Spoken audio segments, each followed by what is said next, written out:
கிளிநொச்சியில் கட்டுப்பலம் சேர்த்தது கிளிநொச்சி உறுப்பினர்களும் அனைவரும் வந்திருக்கேன், சமூகம் அளிச்சிருக்கீங்க.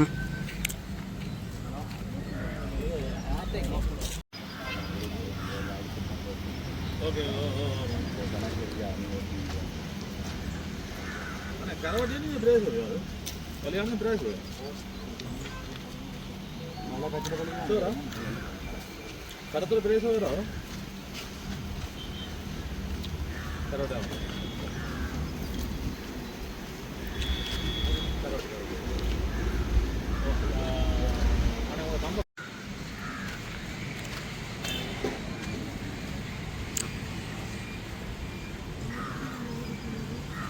வேட்பாளர்களை வந்து நியமனம் எழுதப்பட்டு உள்ளே கொண்டு போயிடும்.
வணக்கம் டாக்டர். வணக்கம்.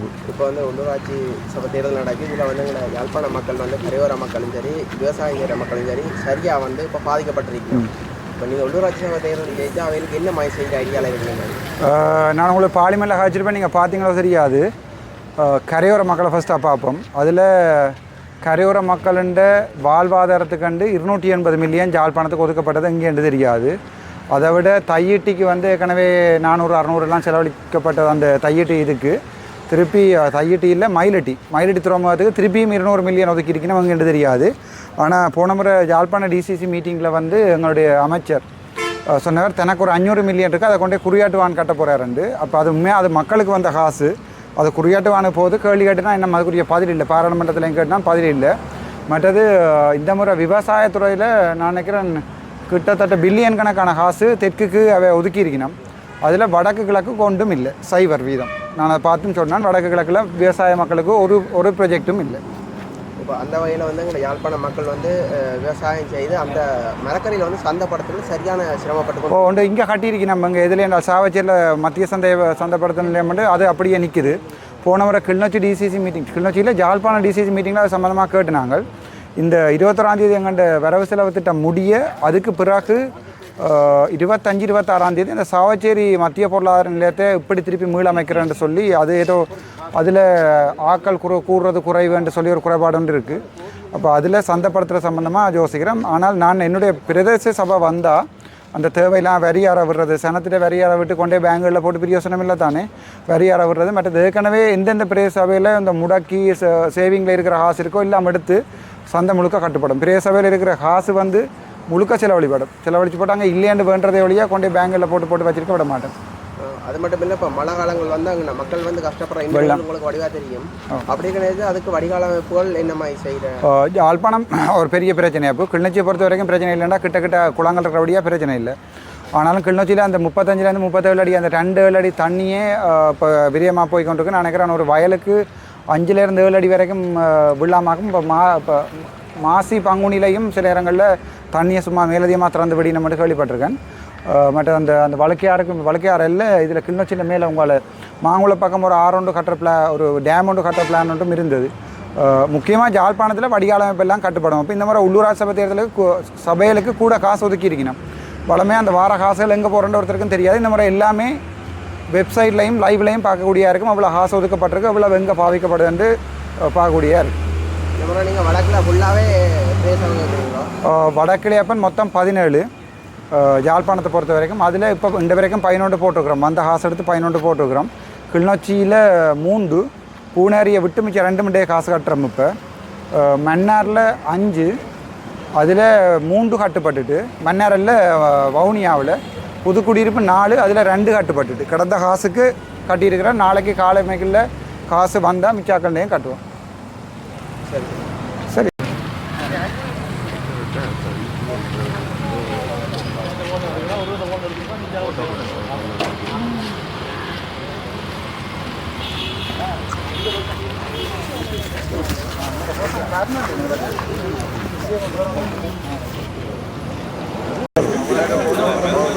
வணக்கம். என்னென்னா கிளிநொச்சி சந்தை பூட்டி கிடக்கு.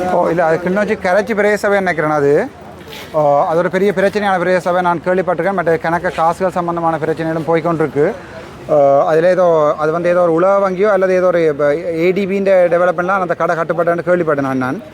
அது அப்படி ஒரு என்ன சொல்கிறது, கஷ்டப்பட்ட ஆக்களுக்கு கொடுத்து அந்த காசு எடுத்து வச்சுக்கொண்டு கடையை கட்டிக்கொண்டு அதுக்கப்புறம் முக்கியமாக பெரிய சபை இல்லாத நேரங்களில் இப்போ நாங்கள் பெரிய சபை தவிசாளரும் இல்லை, ஆட்சியும் இல்லாத நேரங்களில் அதை நினைக்கிறேன் ஒரு வழக்கு போட்டும் உதவி செய்திருக்கு போடுறதுக்கு. இந்த முறை கரைச்சி பெரிய சபை எங்களுக்கு வரும் பட்சத்தில் வரும்னு நான் நினைக்கிறேன். வரும் பட்சத்தில் இந்த 1 கோடிக்கு 2 கோடிக்கு போட்டு இப்போ என்னடா இப்போ உங்களுக்கு தெரியும், கிளிநொச்சி இருக்கிற ஒரு ஆளால் சாதாரண வருமானம் எடுக்கிற ஒரு ஆளை இப்படி கோடிக்கணக்கில் போடல அது காசு. இப்போ வேறு ஆக்கள் வேண்டாம் போடலாம். பட் இங்கே இருந்து கஷ்டப்பட்டு இடப்பெயர்வுகளை போன சனத்தால் இயலாது. அந்த டெண்டரை கேன்சல் பண்ணி போட்டு நாங்கள் கிளிநொச்சி அந்த ஏரியாவில் கிட்ட இருக்கிற ஆக்களுக்கு, அந்த ஏரியாவில் ஏற்கனவே கடை வச்சுருந்த ஆக்களுக்கு, மற்ற இப்போ கனவேறு கவர்மெண்ட்டு சொல்லி போட்டு தானே இப்போ அந்த கடை உடைச்சி கட்டியிருக்கணும். அவைக்கு திருப்பி அந்த கடை கொடுக்குற வேலையை நான் பார்ப்பேன் கட்டாயம். அதில் எந்த சந்தேகமும் இல்லை. சரி சரி. ஃபைனல் தொகுதியில் வந்து அந்த ஆட்சி அமைக்க இல்லாத சட்டங்கள் அப்படி வெறும் சந்தர்ப்பத்தில் நீங்கள் யாரோட கூட்டணி செய்யுது? அப்போ இப்போ இவையன்று சொல்லலாம். அது இப்போ உதாரணம் சும்மா சொல்கிறேன், மானோட சேருவன் வீடோட சேருவன் சொல்லலாம். அது ஏனென்றால் அதில் அவை என்ன பாலிசியில் நிற்கணும்னு தெரியாது. மேபி எங்களுக்கு கூட கதிரை இருந்தோண்டு அவைகிட்ட 4 கதிரை வச்சோன்னு சொல்லலாம். தாங்கள் தான் செய்யாமல் எடுக்க போகிறோம், நீங்கள் வாரண்டா வாங்கன்னு சொல்லக்கூடிய கட்சிகளும் இருக்குது. யதார்த்தமாக மக்களுக்கு யாரும் நல்லது செய்ய மாட்டா, யாரோடையும் செய்கிறதுக்கு தெரியும். இப்போ இந்த தொங்கு நிலையாக வச்சு கொண்டு ஒன்றும் செய்யலாது தானே. உள்ளூர் சபை ஒருத்தரும் ஒன்றும் செய்யலாது, ஒரு நடவடிக்கையும் செய்யலாது. உள்ளூர் சபை இதை கூட்டத்தையும் கூட்டலான்னு பிரியோசனம் இல்லை தானே. அதில் 6 நல்லாக்கள், 6 மக்களோட அபிப்பிராயம் கூடினாங்க, யாருக்கு ஓட் கூடினாங்க, யாரோட சேர்ந்தாங்கன்ற பேர் கெடுபடாத அவருக்கு அக்ரிமெண்ட் எழுதி தான் போகும். அவர் எங்களுக்கு குறைவு, கதிர குறைவு, வேற ஒரு கட்சி கூட தொட்ட வாரங்களான்னு கேட்டால் அப்பவும் அக்ரிமெண்ட் எழுதி தான் போகும். எங்களோட பொலிசி இது. எங்களோட இருக்கிறார்கள் வந்து கோர்ட்ஸால் தீர்ந்தால் இதை வழக்கல் தீர்ந்தா நாங்கள் கட்சி விட்டு நிற்பாட்டோம். அப்போ உங்களோடையும் நாங்கள் கரையிக்கல, உங்களுக்கும் அதே பொலிசிக்கு உடன்படுறீங்கன்னா ஓகேன்னு வருவாங்க. அதே டாக்டர், இந்த முறை யாழ் மாவட்ட மாநகர சபையை நீங்கள் கைப்பற்றினா எப்படியான செயற்பாடுகளை முன்னெடுப்பீங்க? முக்கியமாக எங்களோட யாழ்ப்பாணத்தில் கிளீனிங் என்ற பெரிய பிரச்சனை. Fibre system, quality management, planning unit ஒன்றுமே இல்லை. நான் ஒரு ஹாஸ்பிட்டல் அட்மினிஸ்ட்ரேஷன் தெரிஞ்சபடியாக, கௌசல்யா இருக்கிறபடியாக நான் வந்து அதை ஒரு சயின்டிஃபிக் மெத்தட் அப்ரோச்சாக கொண்டு போவேன். இப்போ சும்மா நாங்கள் நாளைக்கு ஒரு பரேசை எடுத்த பிறகு 4 இடத்துல பெரலை வைக்கிறது அவ்வளோதான் முடிஞ்சுது. அப்படி இல்லை, ஒரு மாஸ்டர் பிளான் ஒன்று க்ரியேட் பண்ணி வடியாளம் இப்போ எங்கே போகணும், மற்றது அதாவது சேர்க்குற குப்பையை கொண்டு நெடுக்க காக்கவியில் போட்டு எரிச்சு கொண்டு போயிடாது, அந்த ஏரியாவில் போகவே இல்லாது. ஸோ காக்கவி ஃபுல்லாக க்ளீன் பண்ணணும். ஒரு ரீசைக்ளிங் பிளான்ட் ஒன்று க்ரியேட் பண்ணணும். அது ஏதாவது ஒரு நாட்டுக்கு ப்ரொஜெக்ட் ஒன்று எழுதி ரீசைக்ளிங் பிளான்ட் ஒன்று எடுத்து மற்றது திருப்பியும் அந்த பிளாஸ்டிக் ரீசைக்ளிங், இந்த டயனா பிளாஸ்டிக் அப்படி எல்லாம் இருக்குது. அவங்களுக்கு ஒரு 2 வேலைகளை கொடுத்து மற்ற கிணவருக்கு வேலை கொடுக்கக்கூடிய மாதிரி. மற்றது தண்ணி வடிகாலம் என்ற முக்கியமான பிரச்சனை. அதை விட டவுனுக்குள்ளே போயிடாது. இந்த பஸ் ஸ்டாண்ட் பிரச்சனை கணக்கு இருக்குது. எல்லா பஸ் ஸ்டாண்டுக்கு வடியால் போடணும். அப்படி கணக்கு பிரச்சனை இருக்குது. ஒரு அடிப்படையான பெரிய வேலையை வந்து செய்யுது. அதே டாக்டர், இப்போ சமூக வலைத்தளங்களில் வந்து இந்த யூடியூபர்ஸ் வந்து பல பிரச்சனைகள் போய்கொண்டு இருக்காங்க. உங்களோட சட்டத்திரணி லோயர் நிற்கிறபடியா, கௌசல்யா நிற்கிறபடியா, அதான் ஊடாக ஒரு விழிப்புணர்வு இப்போ இப்படியான காணொலிகள் போடுவோம், ஒரு சட்டம் சார்ந்த ஒரு விளக்கம் ஒன்று. அது எங்களுக்கு சட்டம் ஆல்ரெடி இருக்கப்ப நீங்கள் வல்கராக ஒன்றும் போடலாம். வல்கரான்றது வந்து என்ன சொல்கிறது, பாலியல் இதில் தூண்டுற மாதிரிலாம் யூடியூப்பில் ஒன்றும் போடலாது. ஸோ அது சட்டம் ஆல்ரெடி இருக்குது. ஏன்னா ஒருத்தர் போய் வழக்கு போடுற வேண்டாம். இந்த வழக்குக்கு யார் காசு செலவழிக்கிறது, யார் வழக்கு எடுத்துருக்குது, யாருக்கு சமூக அக்கறை இருக்குது. நான் எப்பயோ சொன்னால் உங்களுக்கு ஞாபகம் தெரியும், உங்களோட வீடியோக்கள் இருக்கும் எடுத்து பாருங்கள். ஒரு நாளைக்கு இந்த யூடியூபெல்லாம் நான் எல்லாமே சுருக்கி கொண்டு வந்து அதைக்குரிய ஐடென்டிஃபிகேஷனை கொடுத்து அதை மீடியாவாக மாற்றி ஒரு யூடியூபர்னு ஃபோன் எடுக்கிற எல்லாருமே யூடியூபராக இல்லாது 5000 10,000 சப்ஸ்கிரைபர் வரணும். வந்த அப்புறம் அவர் மெயின் ஸ்ட்ரீம் மீடியாவாக கொண்டு வரக்கூடிய வேலையை நான் செய்வேன். அதுக்குள்ள சும்மா யூடியூப் இருக்கின்றதுக்காண்டி கூடுதல் எல்லாத்தையும் எடுத்து போட்டு வந்துருந்தால் நாங்கள் அதுக்குரிய சட்ட நடவடிக்கை எடுப்போம். வேறு வழி. மெட்டா டாக்டர் ஒரு விமர்சனமான இதொன்று போய் கொண்டிருக்கு. இந்த வன்னி ஒழிப்பு ஊழல் அணி வந்து உங்கள் சார்ந்த ஆக்கள் செய்கிறதாக கூறப்படுது. இது தொடர்பாக உங்களோட நிலைப்பாடு அந்த ஃபோனை தான் அவனுக்கு காட்டுவோம், இதை பப்ளிக் காட்டுவோம். வேறு என்ன இருக்குது இது ஃபோனு தான். வன்னி ஒழிப்பு நாளைக்கு என்ன எழுதுறாங்களோ எனக்கு தெரியாது. இந்த அவனுங்களுக்கும் நான் மெசேஜ் போட்டிருக்கேன். என்ன பற்றியுமே அதை எழுதுறேன்டா எழுதுங்கடா வேண்டா கும்பிடு போட்டு வச்சுருக்கானு நான் காட்டுறேன். ஊழல் ஒழிப்பு வாங்கி வேணும் எப்படிங்க அவன் வந்து போட்டேன். நான் வைஸ் போஸ்ட் போட்டேன். நான் எங்கே இந்த அதை வேணும்டா காட்டுறேன்.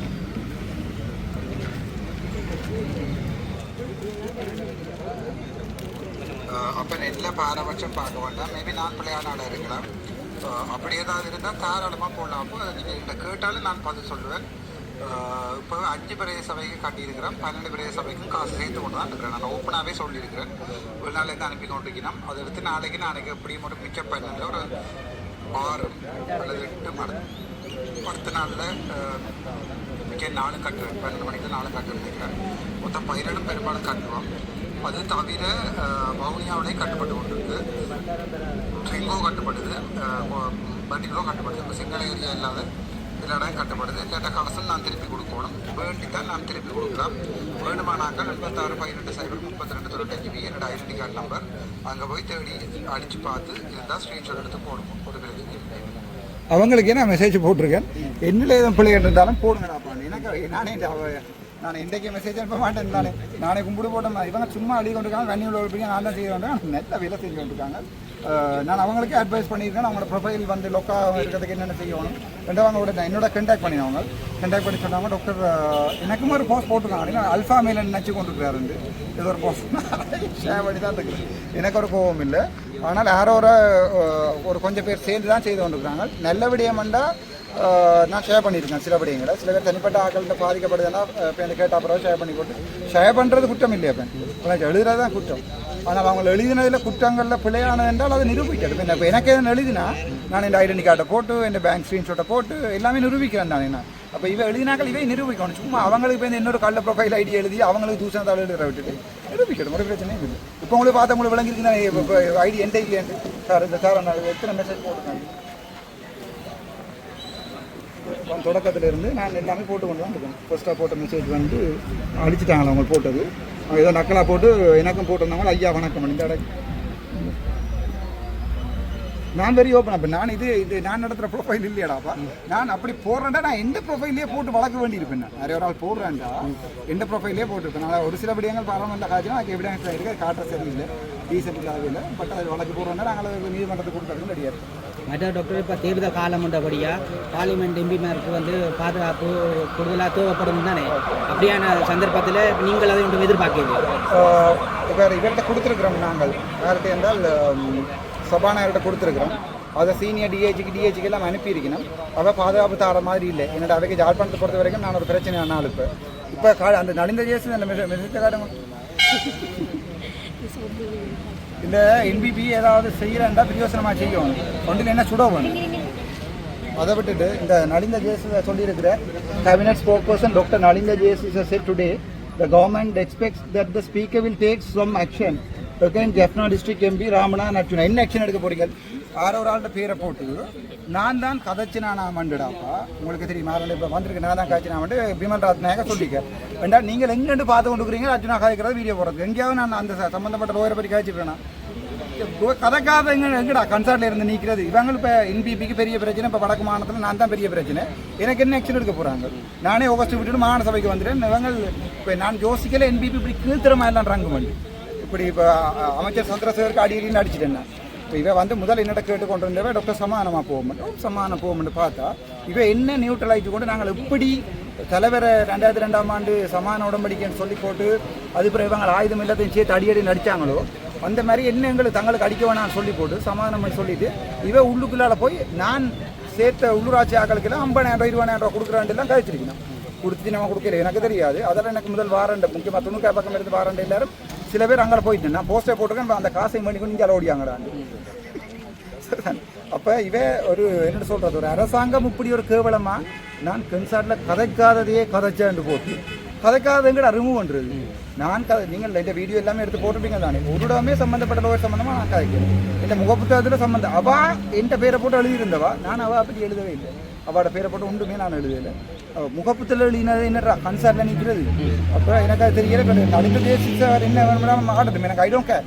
நானே தான் பிள்ளை விட்டா அது நாங்கள் வந்து இப்போ என்ன அது முக்கியமான இவர் ஏன் இப்படி ஒரு அறிக்கை விட்டுருக்காருண்டா, யுனைடெட் நேஷன் ஹை கமிஷனுக்கு வந்து நாங்கள் கம்ப்ளைண்ட் பண்ணிட்டோம் 77 நாள் என்ன கதைக்க விடையில.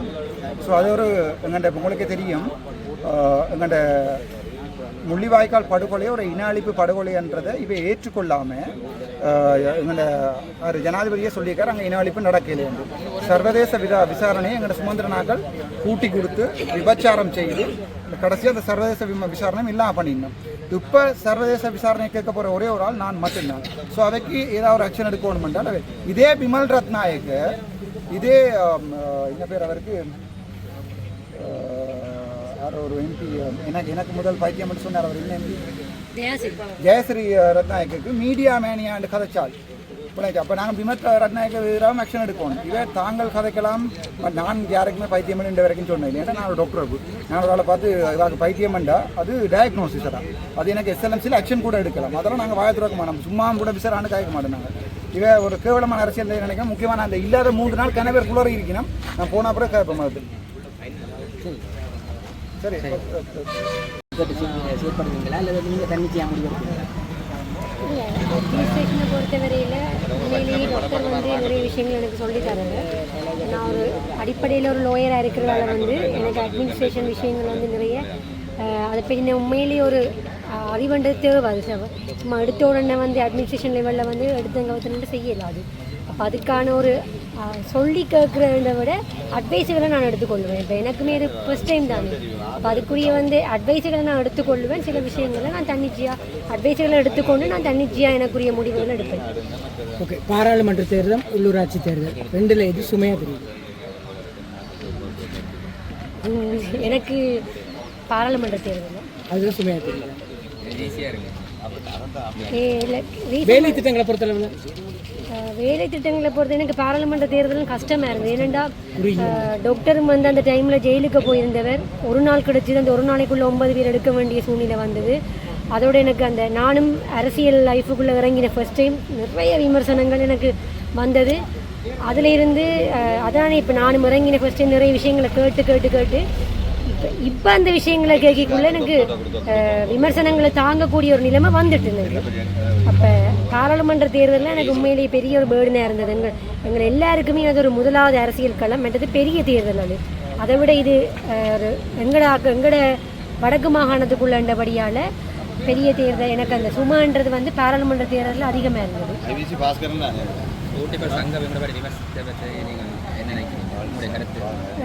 யூடியூபர் சங்கவி தொடர்பாக சங்கவி சொன்னது வந்து என்னத்துக்கு என்ன வந்து மென்ஷன் பண்ணியிருந்தான்னு எனக்கு தெரியல.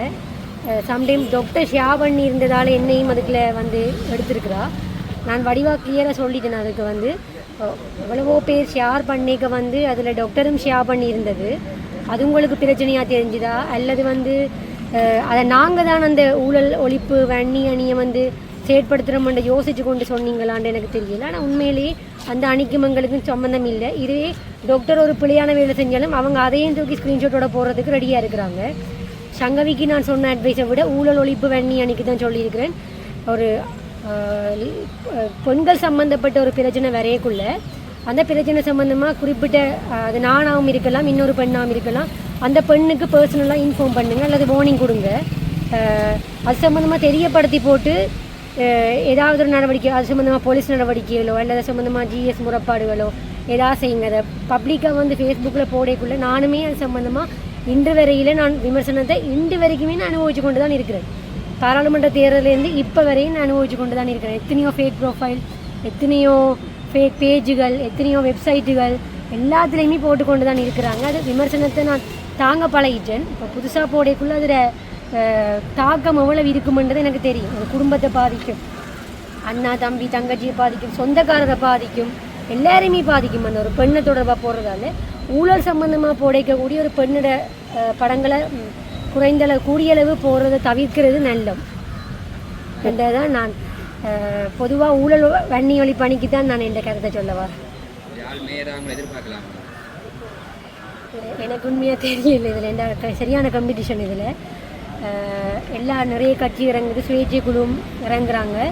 இதுவுமே எனக்கு ஒரு முதலாவது மாநகர சபை தேர்தல் என்றதால் பொறுத்திருந்து பார்க்க முடியாது. முதலாவது பாராளுமன்ற தேர்தலையும் அதிகமான வாக்கு பெற்றிருந்தீங்க, அதே வாக்கு இந்த முறையும் எதிர்பார்க்குறீங்களா இந்த மாநகர சபை தேர்தல்? சைடு கட்சியை விட உங்களுக்கு வந்து விருப்ப வாக்கு வந்து அதிகமாக விழுந்திருந்தது, அதனால் இந்த முறை உங்களுடைய மாநகர சபை தேர்தல் டாக்டர் பாராளுமன்றம் போனதுலேருந்து டாக்டர் நடவடிக்கைகள், அதாவது அரசியல் சார்ந்த நடவடிக்கைகளை விட மக்கள் சார்ந்த நடவடிக்கைகளை மக்கள் பார்த்து கொண்டிருக்கிறாங்க.